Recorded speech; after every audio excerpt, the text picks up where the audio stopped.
WLTV, a.k.a. WLTV, the number one wine show on the internet. And this is BBQ Central. Start the game! Let's go! We'll do it live. Okay. Well, do it live! I'll write it and we'll do it live! In a world permeated with barbecue websites under the control of tyrannical administrators, there was one man. A one-man army. He broke all the rules. He allowed his members to speak out, give their opinions, and make the website what it is today. Get ready for Greg Rempe and the Barbecue Central Show.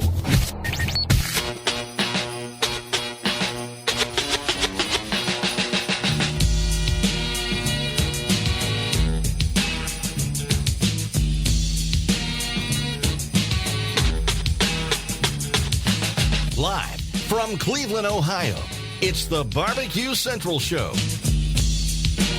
All right, welcome to the Barbecue Central Show.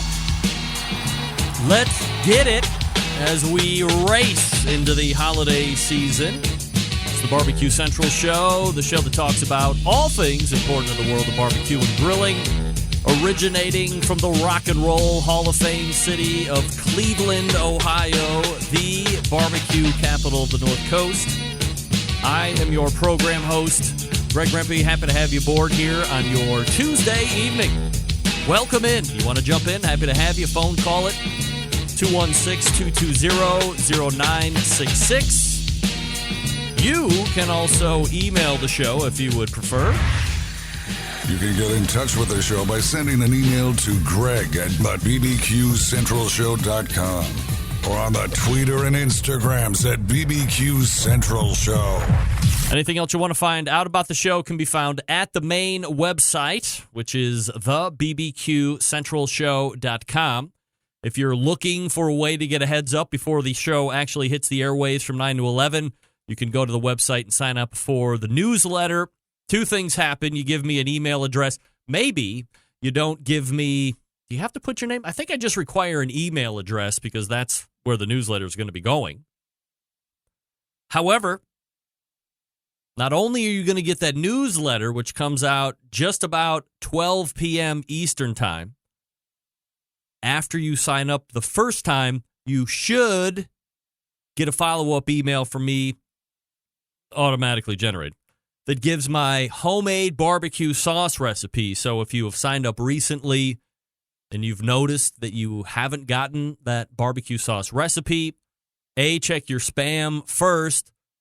If you still didn't get it, shoot me an email, greg@thebbqcentralshow.com, and I'll make sure that you get that barbecue sauce recipe. Just a special gift from me to you, just for saying thanks and joining that newsletter. And it only comes out like once a week, as I had said, so I'm not bombarding you with all sorts of nonsense and tomfoolery.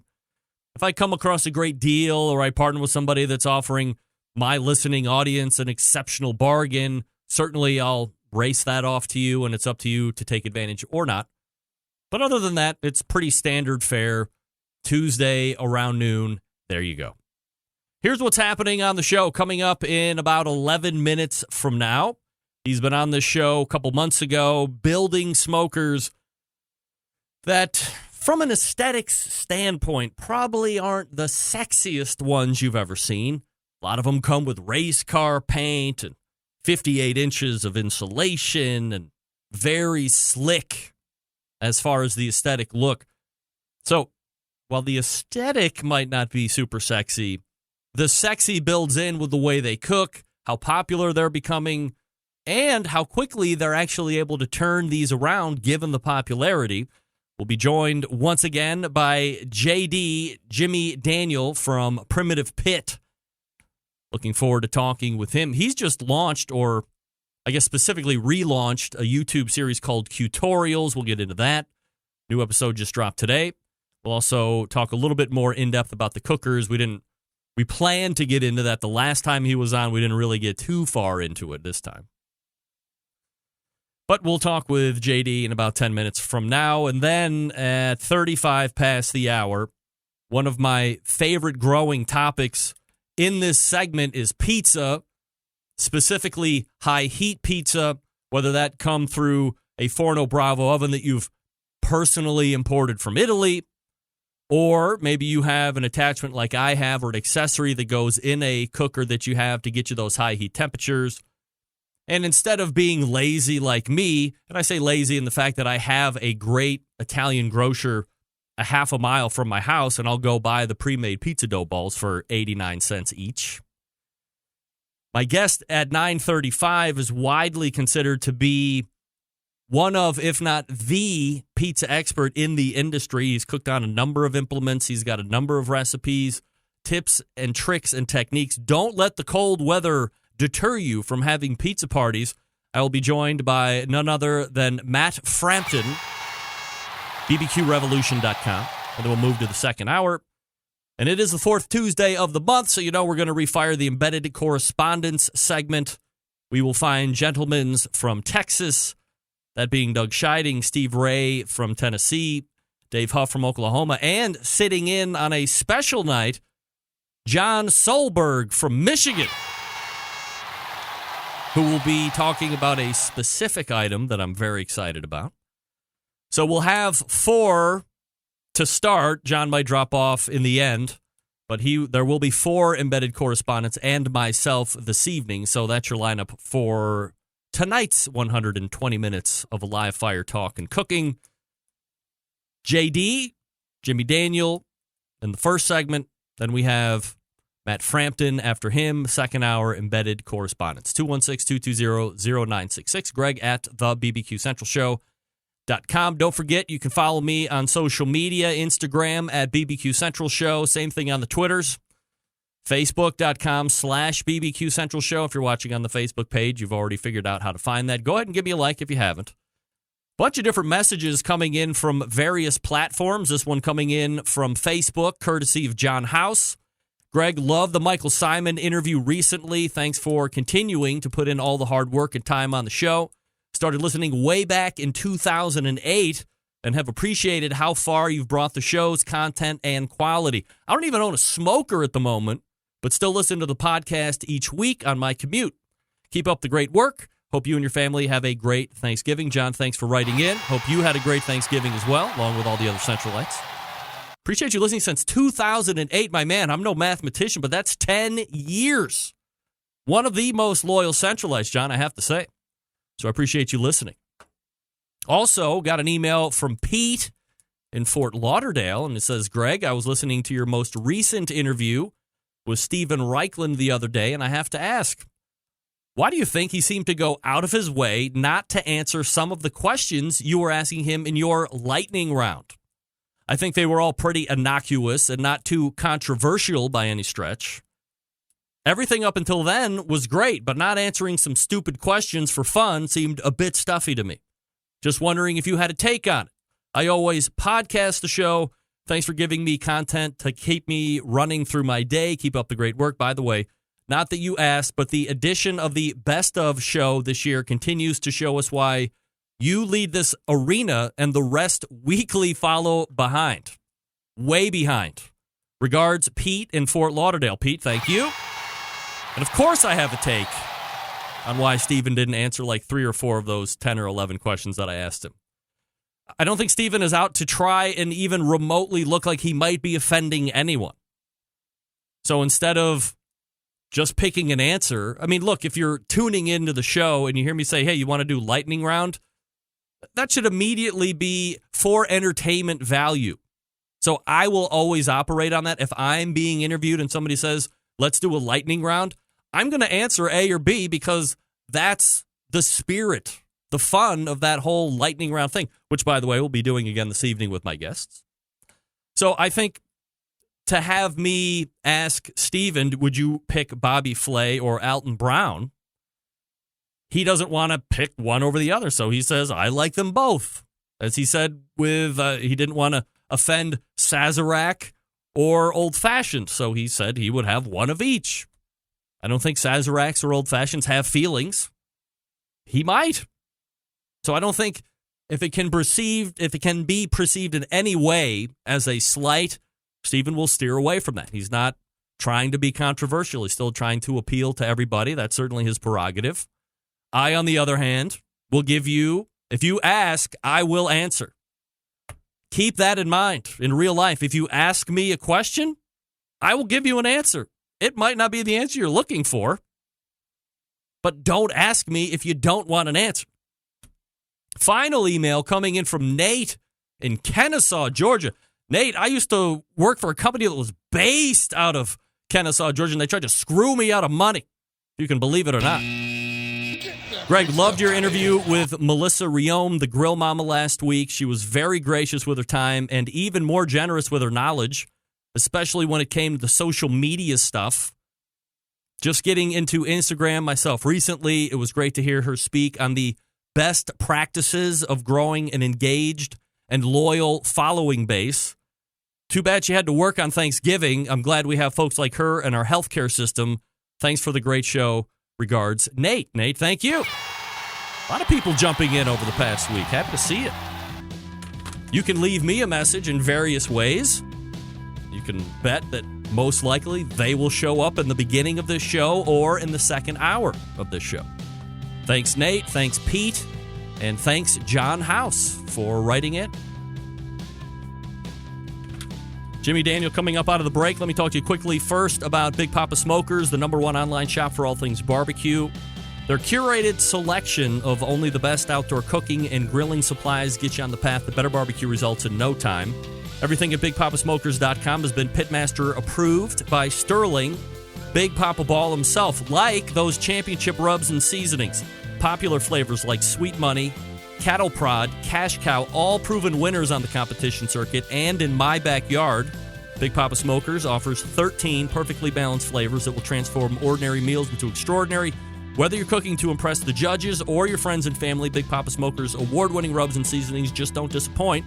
You can also pair them up with Simply Marvelous barbecue rubs, and now you are using what's called the West Coast offense, however you see fit. They also are the proud owners of Granny's Barbecue Sauce. Looking for a new go-to barbecue sauce that pleases everyone? Granny's traditional yet powerful flavors remind us why we fell in love with barbecue in the first place. Find Granny's Barbecue Sauce and other top-rated barbecue sauces at BigPapaSmokers.com. And aside from those rubs and sauces, Big Papa's also offers the very best pellet, charcoal, and wood cookers available today. If you're looking for a versatile smoker that's easy to use, check out the Mac 2-Star General Pellet Grill. Big Papa Smokers is the exclusive Mac dealer and even offers special packages. Nobody else doing that. Not a fan of pellets? Fine. Take a look at the Old Hickory Ace BP, the only charcoal smoker that Big Papa trusts on his competition trailer. And if you're a backyard enthusiast like me looking for a durable and versatile grill that will last forever, the M Grill from Texas is just what you need. They're built like tanks. Not sure what kind of grill you need? Here's the truth. You really can't go wrong with any of those cookers featured on BigPapaSmokers.com website. They have something for every kind of backyard cook and budget. So here's the deal. Boost your barbecue skills with the help of Big Papa Smokers, the #1 online barbecue store. Call them toll-free with questions. 877-828-0727. Say it with me. 877-828-0727. Or shop their website, BigPapaSmokers.com. That's BigPoppa Smokers.com. We are back with Primitive Pits. Stick around. I'll be right back.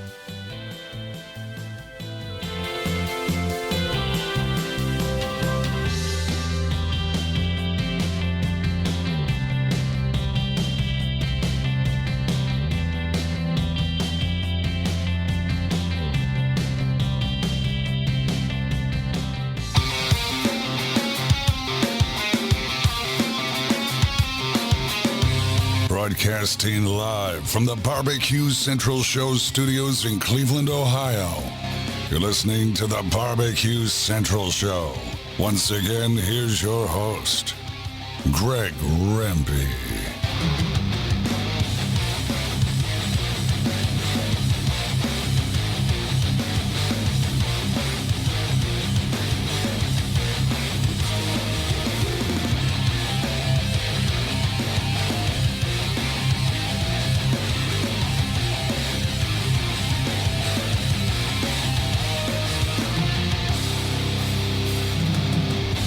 Welcome back. This portion of the show being brought to you by Butcher Barbecue, makers of award-winning rubs, sauces, spices, injections, grilling oils. All the Butcher Barbecue products tested on the competition circuit as well as in the backyard.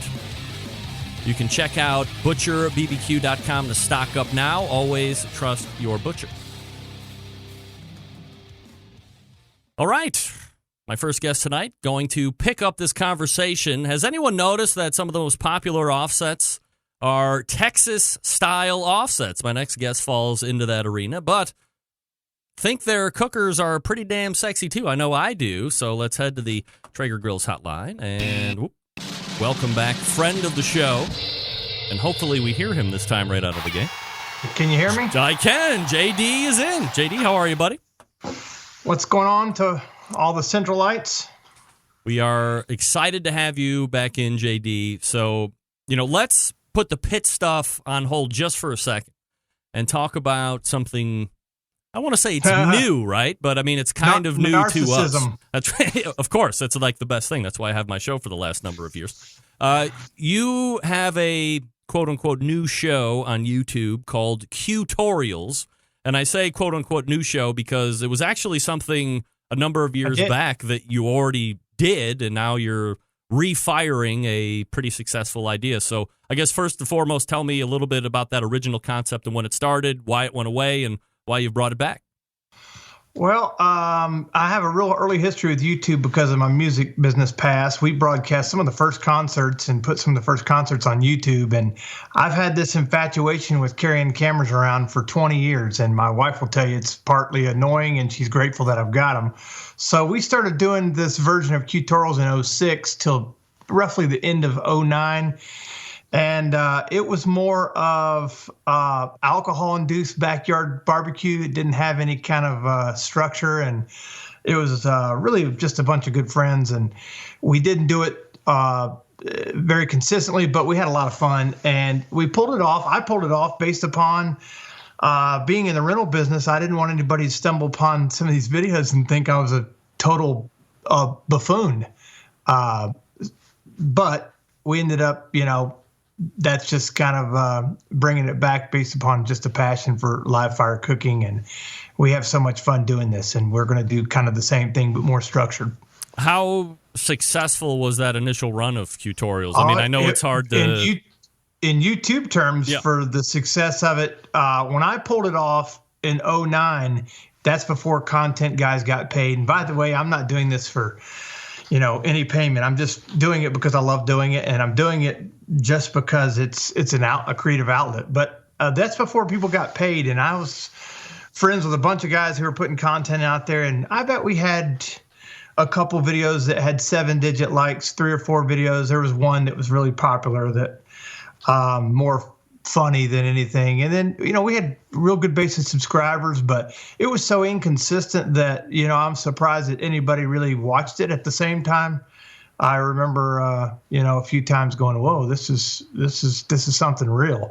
But back in that time in 2008 and 2009, YouTube was still a platform where, it wasn't very good video and quality wasn't quite where it's at today. And now it's competing with major networks and, but I love it. I mean, I've been a part of YouTube as far as the talent and music. I've probably got 50 broadcasts musically that are up. I see them on YouTube. I just was watching one the other night that, great. It was actually watching it on YouTube was better than watching it on TV. Yeah, right. Primitive Pits joining me here on the show, Jimmy Daniel. Jimmy just released, I believe it was today, was your kind of would you call it a deconstruction of a Yoder's offset pit? Yeah, Q-Torials is a video blog of just really trying to cover the people and the techniques and the tools of live fire cooking. And I'm really going to stick around the live fire cooking part of this thing. But I got a friend of mine, Jeff Hurd. He's out there now. He and I have been friends for years. He started talking to me about, this smoker he had, and I'd read a lot of great things about him, and it's a really good smoker. You can learn how to smoke on anything as long as it draws from the firebox to wherever it's exhausting. But he's real meticulous, and you ever go into his shop, he's in the grading business, and he's got all these real I guess set up with his tools and whatnot that will tell you that he's kind of a little bit AR. But he told me, he said, man, this thing's not drawing a bit. So I took a look at it the very first time he's cooking. I was like, man, the thing's got a tuning plate in there, and I might just pull the tuning plate. Well, he pulled the tuning plate out, and it didn't really do much for him. So this summer he brought it to us, and I cooked a brisket on it. I said, you know what? Before I go cutting into this thing, it was beautiful. It's a beautiful looking smoker. I said, I just want to, cook on it. So I cooked on it and made notes, which you should always make notes because that's the key to good barbecue. Right. Is filled up my notebook with some stuff that I would think, modification would be nice to do. And we finally got around to doing it over Sunday, I guess. And invited Chris over, and Chris is like, I'm like you, I don't want to be on camera, but I'm really not going to be on the camera. And we had a good time doing it. We spent probably 2 hours to do the whole modification, a little bit more than 2 hours. And I'll cook on it in 2 weeks. And I'm going to give a real blanket, straightforward response and answer back to Jeff and publicly about how it smokes. It might be a complete bomb. I've got a feeling it's not going to be, based upon it's now set up to where I know how to cook on that particular setup. It's kind of like any other device, whether it's a golf club, a fishing rod, a tool. If you know it and how it's set up, I know it, I'm going to be able to manage the fire and probably do okay with the brisket. Jimmy Daniel joining me here on the show. PrimitivePits.com is his website if you want to check it out while we're talking. So let's go ahead and sorry, let me ask you one more question about the Q-Tours. Is that something that you're going to be releasing weekly, or that's like the whole deal now, right? Every Tuesday's the goal. Okay, so every Tuesday. Every Tuesday's the goal. I literally stop and try to take about a 45-minute lunch, or and we'll just goof off and do it then, and then on Sundays. But yeah, the goal is every Tuesday, and I've been planning this for no joke for 5 years. And it's just finally like, you know what, I'm going to do it. And it is something, I spent my whole career on the other side of the camera. And, I'm sure a lot of folks probably have an opinion on, man, how do you get in front of a camera and do all that stuff? Well, it's very uncomfortable, but it's an exercise of learning how to be a narcissist. Jimmy, let's talk a little bit about your cookers. I guess let's start specifically with the business market. So what percentage of your cookers are going into, I don't know if you would call it commercial or restaurant type settings, versus a percentage that are going to people like me, like the consumer side or the end user side? Well, we did launch this summer in July, a consumer side, but we have been catering to the restaurants and caterers, and that's about 95% is going into restaurants. Wow. And some of them are catering and pop-up guys, but everything's going into the commercial setting. We still sell Babes, and we still sell the I consider our Bubba, the 250 model, to be really a small commercial unit.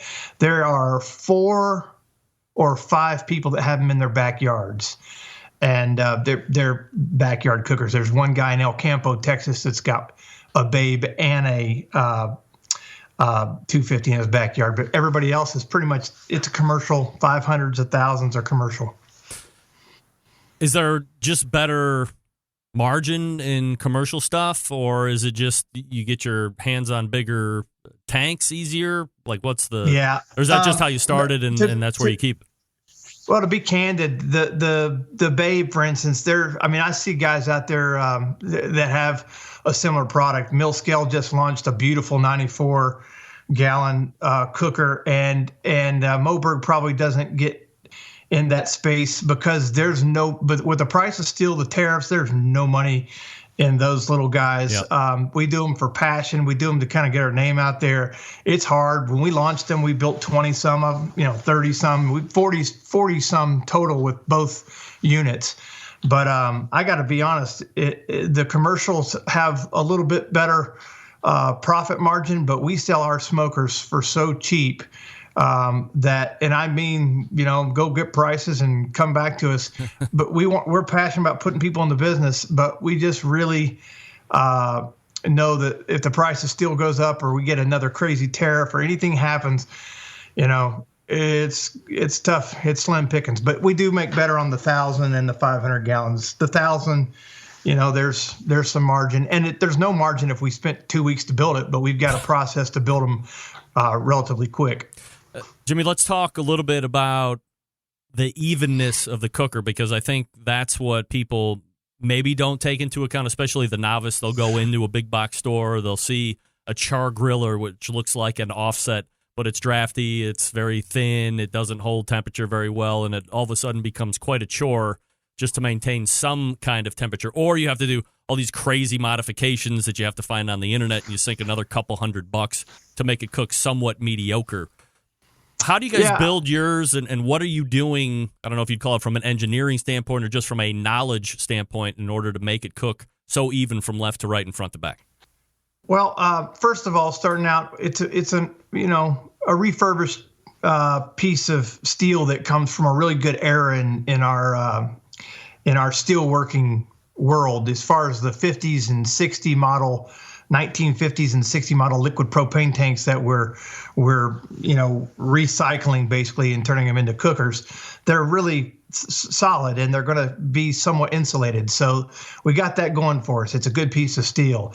And where I think a lot of people get into trouble is their steel's not very thick. So when you start putting heat and, it's like a jet engine, you're going to lose stuff as it goes throughout the chamber. So one of the things that we try to do is we've tried to be really scientific with how we put the firebox onto the chamber and the smokestack draw. There's a bunch of different philosophies and opinions out there. We've just found what works for us. Matter of fact, we're working with a guy right now who is a CFD engineer, which stands for Computational Fluid Dynamics. Matter of fact, his NASCAR team at Penske just won the championship last weekend, and he's a Georgia Tech guy that's helping us understand what goes on inside of a smoker. Because myself, I've owned a bunch of smokers from reverse flows and all these different types of smokers throughout the years. And if it looked cool, and if I thought it was going to do something great to the meat, then I bought into, just the idea of, it's going to, my Weber, whatever's going to be great. Right. Oklahoma Joe, it's great. But I really never got to see the science of it until the last few years, where you start seeing the CFD and it doesn't lie. It'll tell you where the hot spots are.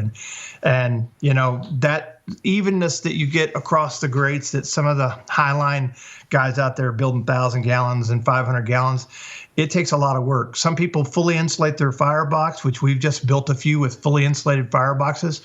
I'm not a personal fan of it, but my client wanted them, and we like the semi-insulated firebox because it breathes a little bit, and it helps it burn a little bit more even to reduce some of the hot spots. But it's just really hyper detail. And, there are guys out there in their garages that are building cookers, and, you may not get it right the first time, but you're going to realize where the problems are if you cook a lot. So then you'll start making the modification, take notes.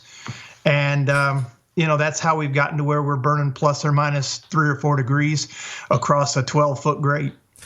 Jimmy, let's talk a little bit about building a fire and then maintaining a fire, especially in offsets. I think that's where a lot of struggle can come in. Even if you have, I have a Lang 36-inch patio, and I think after looking at a Moberg and looking at yours, the firebox is undersized. It might be that grate that's in there. I probably should rip that out and build fire on the floor because I lose coals. There's some things that make the task a little bit more of a pain, I guess, than a privilege. So, what's your thoughts on fire, and how do you build it in your cookers? Well, I always approached it with just kind of a minimalist mentality. My dad actually taught me to build a fire, and he always said, man, start out small and grow your fire small, and you'll end up with a really even cook. And, of course, I knew it all. In my 20s and 30s, I would be the guy that literally would throw twigs and sticks and throw a few logs and hit it with lighter fluid and just all the things that ruin barbecue. So really, I think the process that gets your smoker pre-seasoned and ready for meat is just really starting out with shavings. I take a chop saw and make little 1x1 splits and whatever I'm using, white oak, post oak, whatever I'm using. I make some splits. I carve out a little bit of wood and just kind of primitively, no pun intended, build me a fire and then introduce a log. And then once I get the logs going, one of the crucial things is I will really work on a coal bed, sometimes for an hour and a half. So I'll build a coal bed and get a really good coal bed. So then when I have wood maybe on top of my fire, plus by dry air, it ignites immediately. That's, I think, real crucial for any of the guys that you go down in Central Texas, or any of these guys that are cooking in Carolinas, wherever. That's kind of I guess it's somewhat of a cheater to get your fire going really good with the coal bed, because then everything ignites pretty easy. Yeah. Except for wet wood. Do you build the fire off to the side, or yours are like a rounded firebox versus a square? So do you lean them up against one side or the other, or do you just build it right in the middle? No, I built it right in the middle. That arch, I just did this video blog, the vlog today in Q-Torals, and I think I mentioned it about that Yoder. The rounded bottom, if you take the logs and you put the logs across the bridge of the rounded bottom, and then you cross perpendicular to the logs that are sitting there across the bottom, if that makes any sense. Once you get the fire going, you get oxygen and airflow up underneath those coal beds. And I like to use the rounded part of the firebox to kind of stage and hold up the firewood. The coals will eventually fill in there, and you can take out the dead coals and sweep them out into I got a big, huge dustpan, and I'll just I'll brush them into that and try to keep just the good active coals there. Looking at the clock here, we got about like 2.5 minutes. So do we want to talk about beef tallow seasoning, or do we want to save that for a different time? You know what? I can go through it real quick. I'm going to do a video blog. I'm sorry this is a plug for Q-Torals, but I'm going to do a vlog here with this tallow that we'll render down. I've done this before, and we'll render it down, and I'll put it in a spray bottle, the lighter tallow. And that's a great way to season a smoker, especially if you've cleaned one. Even if you've got one and you pressure wash it off, you get it clean. You can use a lot of the Pam oil, all this peanut oil, whatever. Yep. But that tallow is in the connective tissue, the beef fat. Brendan Lamb is teaching me some new stuff also about that down in Texas, about how to get that really good season on your grates and even inside of the smoker, all the firebox to the smokestack. You want to do lightning round? Well, after what I heard just a minute ago, I better do it. You're damn right. You're damn right. Now give me answers and don't pussyfoot around it, for crying out loud. I won't. All right, here we go. Let me. Where'd I just had it here? Hold on one second. Hold on. Yeah, here we go. Gotta have the right music for lightning round. Okay. Crying out loud, All right, here we go. Domino's or Papa John's? Papa John's. I agree with that. Pepperoni or sausage? Ooh, sausage. Breakfast or dinner? Dinner. Podcasts or radio? Podcast. The truth or another's feelings? I'm a truth guy. Spatchcock or beer can? Chicken. Beer can. Really? Yeah. All right. I grew up on this stuff. It's like hominy. You're around it. You're around it. Sazerac or old fashioned? Old fashioned. I have not had one person say Sazerac, and that was my favorite drink right before I started not drinking anymore. But I really got into them. All right. Brisket or beef ribs? Brisket. Foil or no? No, brisket's my answer, but there's a reason for it. Okay. I can eat it all the time. All right. Foil or butcher paper? Butcher paper. Ribeye or the field? Ribeye. In a pan or on the grate? I like both, but I'm going to go with the grate. And finally, open pit or Sweet Baby Ray's? Open pit. What the hell is wrong with you people? I've asked this question since my interview with Michael Simon. I'm not the only one to say open pit. Sweet Baby Ray's. No. I'm telling you, the last 2.5 weeks that I've been doing Lightning Round, and it started with Michael Simon, everybody's picked open pit. Am I missing the boat here, JD? The stuff changed. I just ate Sweet Baby Ray's too. That's so funny. I just was dipping some Sweet Baby. If the color fell out of your hat, you could take open pit and recolor it. Like, it's dangerous, it seems. Yeah, it is. It seems like I'm trying to talk you out of it, but I'm not. I'm surprised that many people are open pit fans. Yeah, I am. You can find tutorials on YouTube, or what's the best way to find that? Yeah, tutorials, Instagram. I think the Instagram's the tutorials, and Twitter's @tutorials, and it's hopefully a tutorial of some type. I hope it doesn't end up being a silly like today's, but we have fun. All right. Well, you can find everything you need. PrimitivePits.com is the website if you're looking for a commercial cooker or something in the backyard. They're doing those too. It's JD, Jimmy Daniel. Jimmy, always appreciate the time, man. Thanks so much. Man, thank you so much. Appreciate it. You got it. There he is. Mr. Primitive Pit right there. All guests appear via the Traeger Grills hotline. The commercial aspect, how they're able to get their cookers to go, he said plus or minus 3 or 4 degrees from left, right on 12 feet of grate. John, I'm just seeing your biscuit test question. I apologize. I'll send him an email, though. I bet he buys into that. I bet they test that. Matt Frampton and pizza coming up out of the break. I want to talk to you quickly about Cook Shack. They manufacture smoker ovens for barbecue lovers with any amount of experience, whether you backyard barbecue or you do it on the competition circuit or in a 5-star dining facility. Cook Shack has the unit that will do the job. And with a full line of barbecue sauces, spices, pellets, and wood chunks, it's the perfect one-stop shop. Cook Shack strives to be your barbecue resource center by offering cooking classes, online recipes, how-to videos, 2 blogs, smoke and grilling 101s, and a video cooking classroom. You can check out their website at cookshack.com or follow them on these social media platforms. How about Instagram or Facebook, YouTube, Twitter, Pinterest, even Google+. Get advice and share your passion for barbecue on their world-class barbecue forum. Cook Shack pellet-fired smokers are the choice of champions because they were designed by a champion, Ed Fast Eddie Moore, and the FEC 100. PG 1000, always customer favorites. The PG 1000 can double as a smoker and a grill. You can do it low and slow. You can do it hot and fast. In essence, the pellet grill line gives you the most for your money. Now, if you don't like pellet cookers, that's fine. Maybe you like electric. Well, did you know that Cook Shack makes the most popular, #1 rated electric smoker in the industry? They do. High quality means high durability and versatility. Anything you can cook in your oven, you can make in a Cook Shack. Passion and dedication drives Cook Shack's manufacturing, with quality always being at the forefront.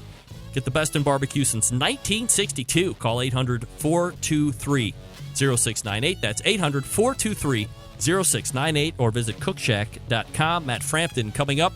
Stick around. We'll be right back.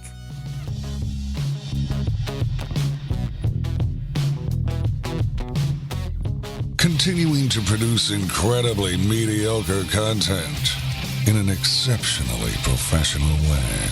You're listening and watching the Barbecue Central Show. Once again, here's your host, Greg Rempe.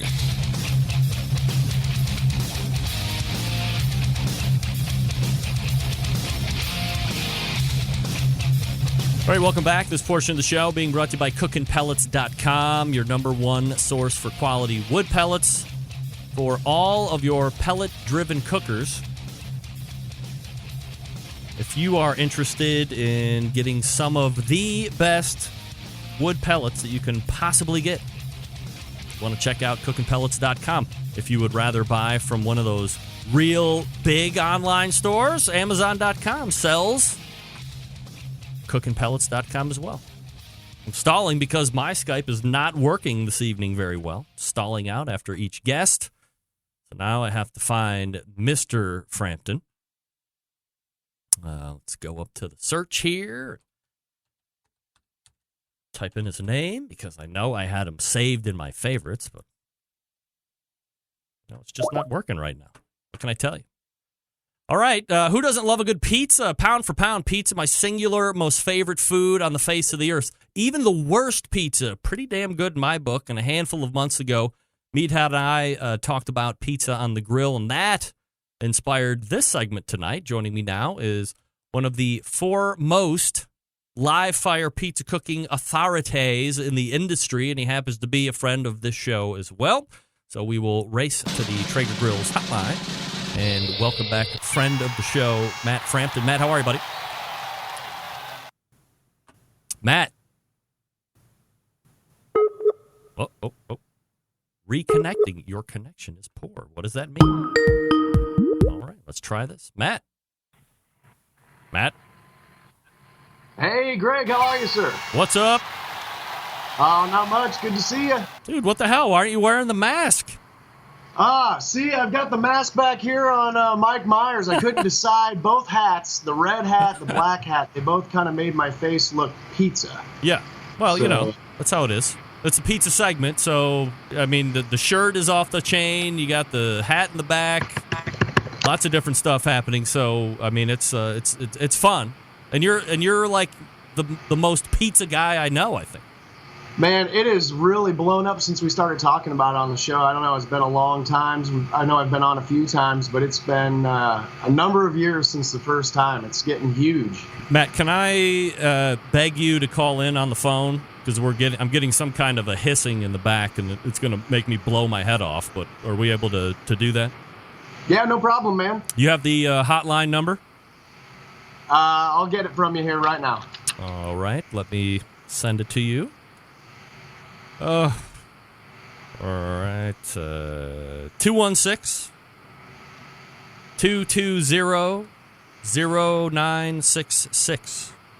Gotcha. On the way. All right. There's just no way I am putting you people through that. There's just no way. I'm not doing it. Heidi ho, neighbor. Hey, how you doing, sir? Right. Sorry about that. Way better. Appreciate you doing that for me, Matt.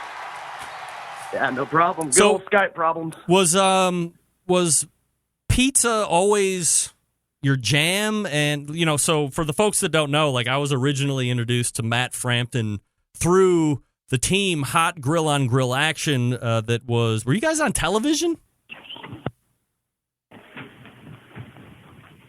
Matt? Yeah, Hot Grill on Grill. Yeah, Grill on Grill Action. Yeah, were you guys on television at one point or no?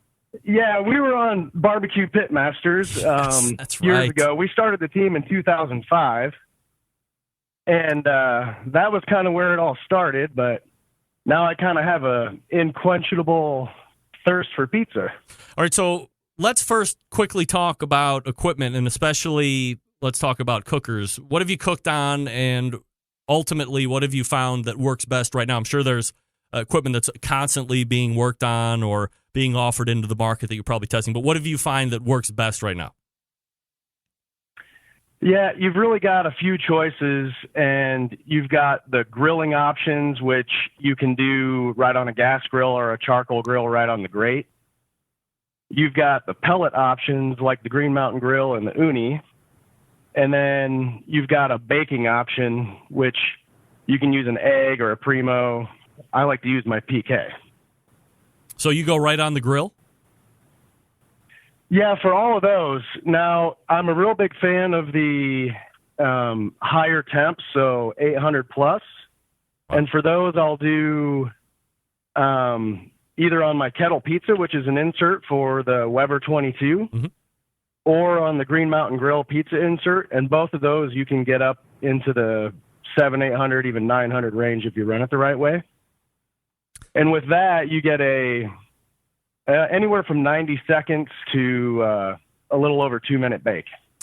All right, so I'll actually talk to you in a couple minutes about where you run temperatures at and all that, because I have my own questions, because I also have the Green Mountain Grill pizza oven insert. But let's talk now about accessory or ancillary items that you need in order to make a pizza cook successful. And these would, I guess, range anywhere from peels to graters to pizza cutters and things like this. I mean, obviously, it's probably somewhat like barbecue and competition barbecue, where gadgets all of a sudden outcost everything else that you get into when it comes to pizza making. But what are like the key things that you need to have? Yeah, you hit on most of them. It's too bad we couldn't do the Skype. I actually brought props for all this. Nice, of course. So for building a pizza, I like to build a pizza on a wood peel. You have a wood peel option, you have a metal peel option. Mm-hmm.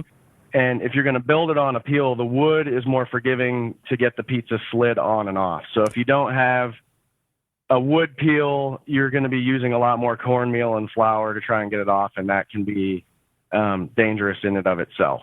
So should you have both? Off, you'd use a metal. I would highly recommend having both. Yeah. Okay. Yeah, because I just bought a metal one, and I shied away from the wood one because it didn't seem like. This is going to sound really stupid now that I'm going to say it out loud, but it didn't seem like the wood one was going to get underneath the pizza as well as the thin metal one or aluminum one. But I guess that's not the case as long as you like coat that leading edge with your cornmeal or whatever. Yeah, so I have out on my website and then on my YouTube channel, you can see how I kind of work different doughs. But what I'll do is I'll build it out on a counter and stretch. Well, I don't build pizza. I stretch the dough on a counter and then I slide it with my two hands onto the peel. And then from there, I kind of reshape it, make it round, and then I'll top it right on the peel. And you give that thing a shake every through the process. So I'll get the dough onto the wood peel, give it a little shake to make sure it's sliding around, add some sauce, do the same thing, top it, do the same thing, and then I can usually get that pizza to sit there for a long time and not stick. So you'll have pizzas in the chamber, if you will, for lack of a better term, like staged out, and you're not building one at a time and then cooking it and then building another one and cooking it? Yeah, the last couple of years I've staged it out. I mean, my parties and get-togethers and such have gotten bigger and bigger, and so I actually bought a pizza rack locally, but you can get it from the Webstront store online. I think it's webstrontstore.com. It's like $25, and it'll hold 50 pizzas stacked vertically. Wow!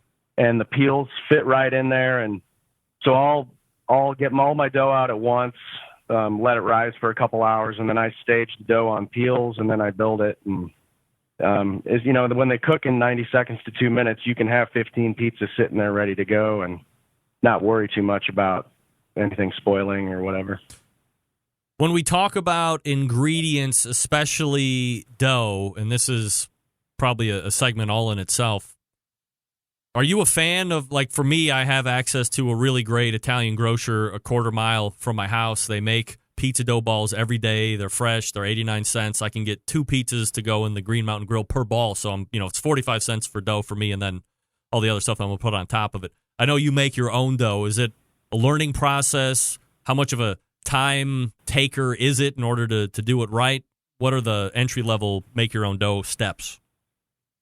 Yeah, so first of all, I'm never going to judge anyone who eats any sort of pizza. Pizza is just awesome in general, but right. As far as dough is concerned, so similar to how smoke is an ingredient in barbecue, time is an ingredient in dough. So the longer dough has a chance to ferment and build its characteristics, it's actually bacteria and things that are working in there, you get more flavor out of it. So right now, when I make my dough, my favorite aging time is 5 days in a cold ferment in my fridge. Wow. And there is a major difference between a dough. Like I always say, 24 hours is good, 48 hours is better, 72 hours is really, really good. Right now I'm tinkering around with 5 days and I love it. It's like dry aging beef. It is.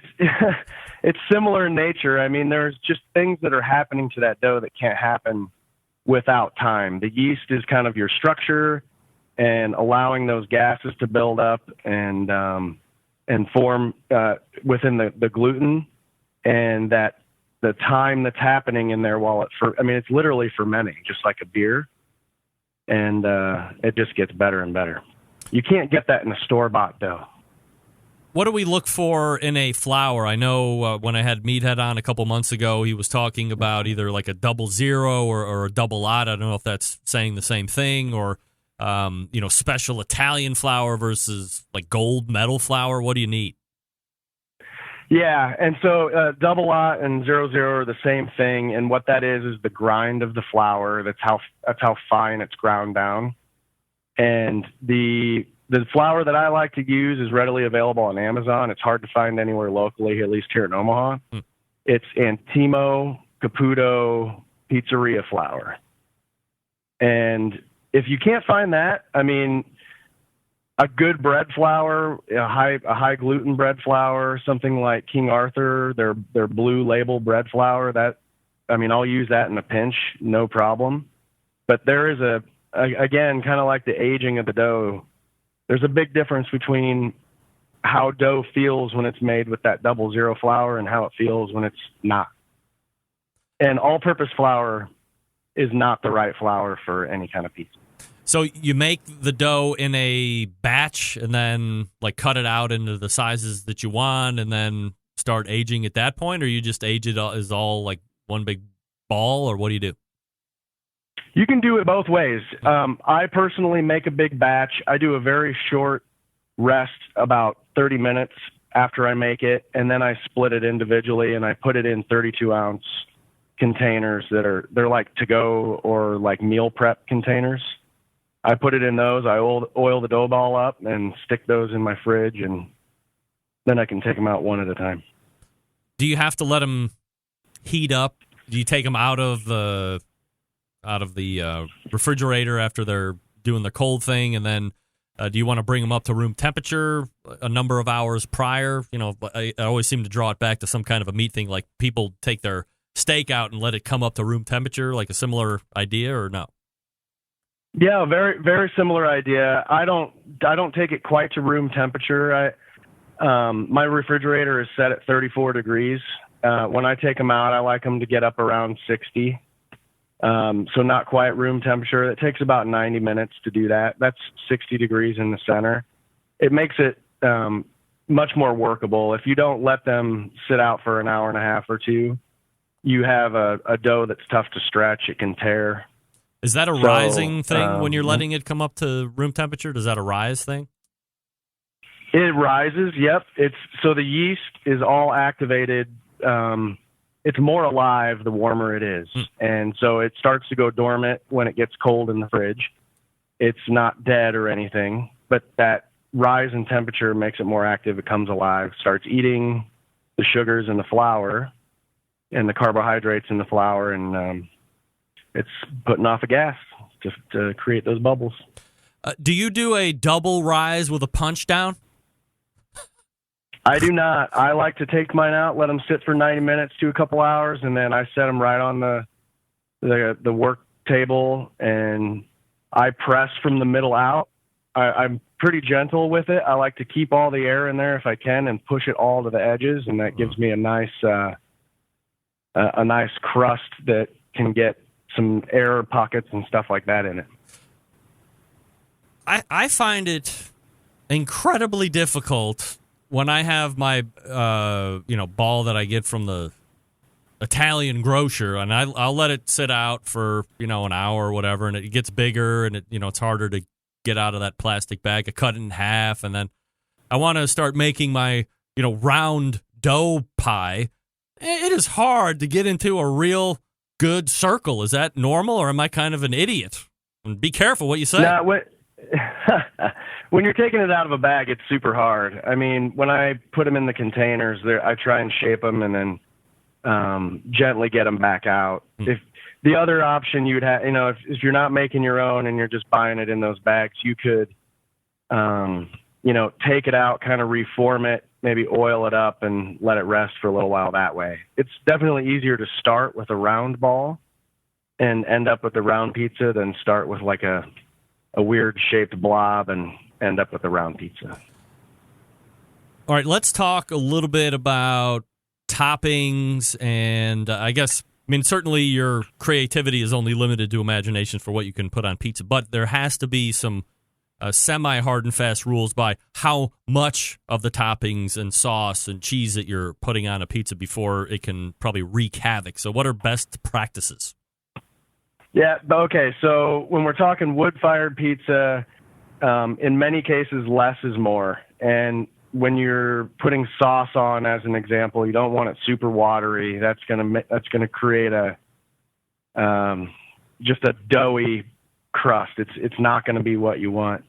So very little sauce. And for me, my red sauce, I'm a big proponent of San Marzano tomatoes. You can get them Italian certified pretty easily at Walmart. They make the best tomato sauce on the planet. Once you eat them, you will never go back. So that's where I stand on the red tomatoes. And then the same with cheese.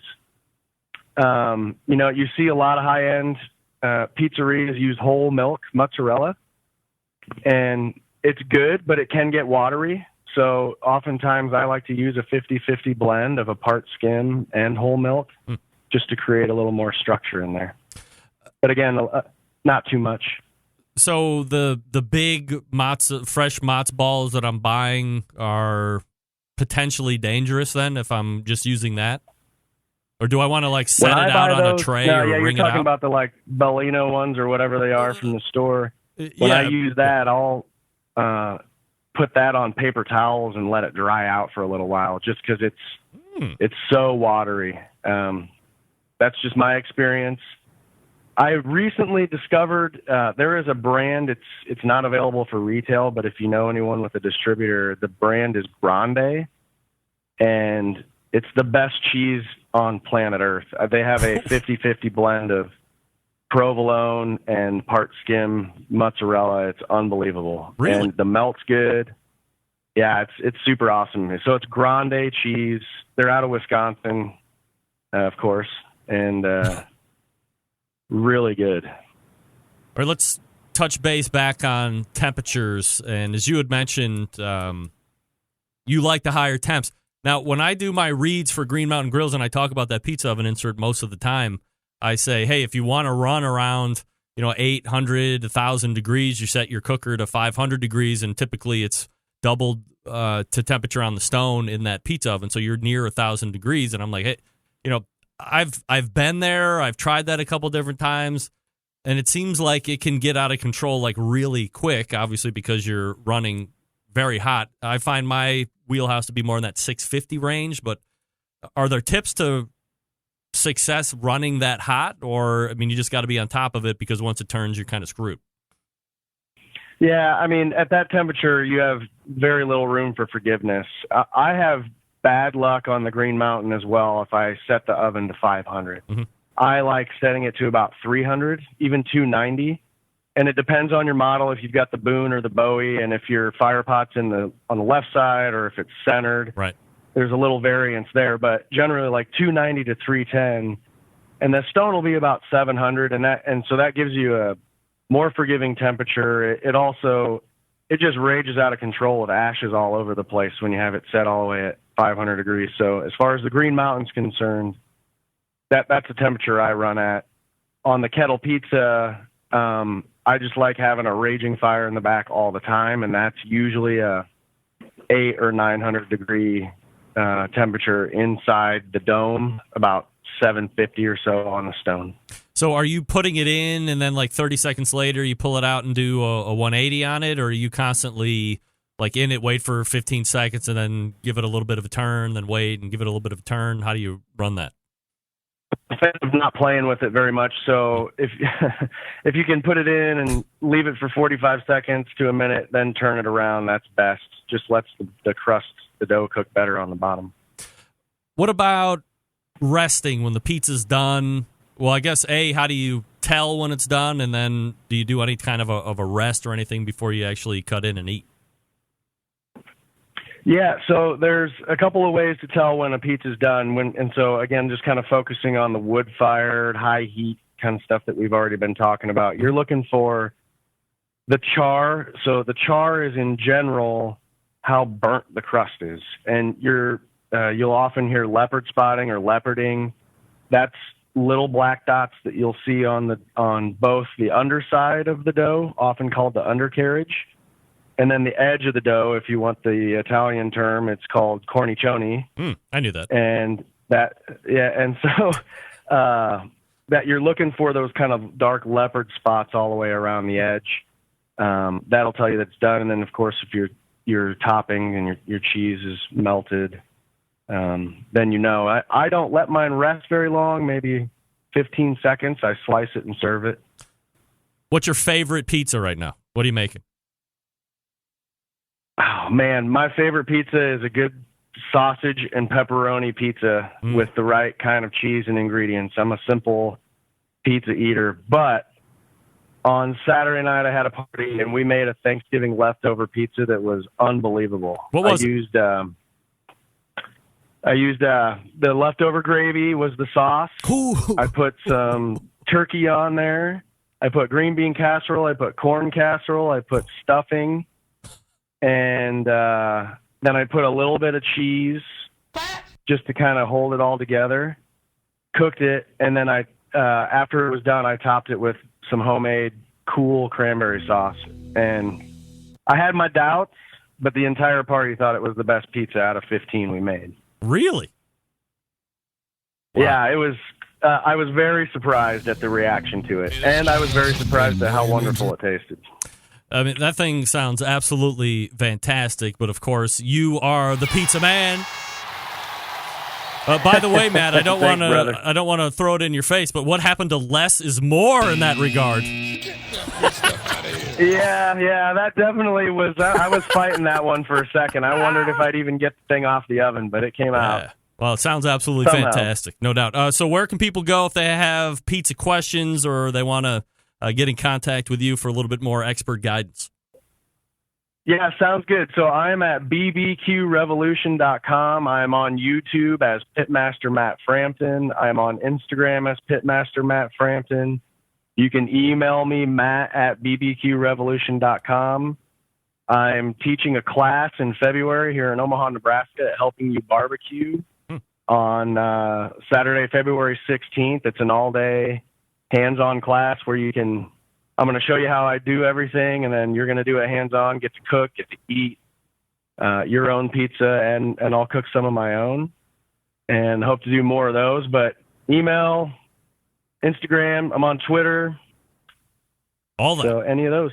All right. Well, on the show, he is my pizza expert, the official pizza expert of the Barbecue Central show. It's Matt Frampton from bbqrevolution.com. Matt, always appreciate the time, man. Thanks so much for doing it.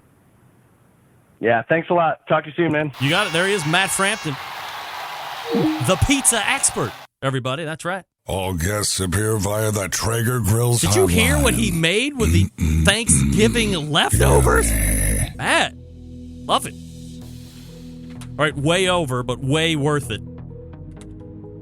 Let me talk to you quickly about the Barbecue Guru, longest-running sponsor of the show. You know, they've always believed that outdoor cooking should be easy, because it can be, especially with the Monolith Barbecue Guru Edition grill. The Monolith is the world's first temperature-controlled smoker with a built-in power draft fan. That means smarter control, greater freedom. With automatic temperature control, easily choose your cooking time and temperature, and let the Monolith do the work of a sous chef or a barbecue pit master with minimal effort. You now have oven-like precision at the grill, and you can serve the tastiest, juiciest meals each and every time. If you have a Barbecue Guru controller already and you buy a Monolith, you don't need to go buy a new controller. Take that controller, wire it to the fan, and you are off and running. If you have any questions, give them a call, 800-288-GURU. That's 800-288-GURU. Or you can visit the website, bbqguru.com. That's bbqguru.com. We're back to wrap the first hour. Stick around. I'll be right back.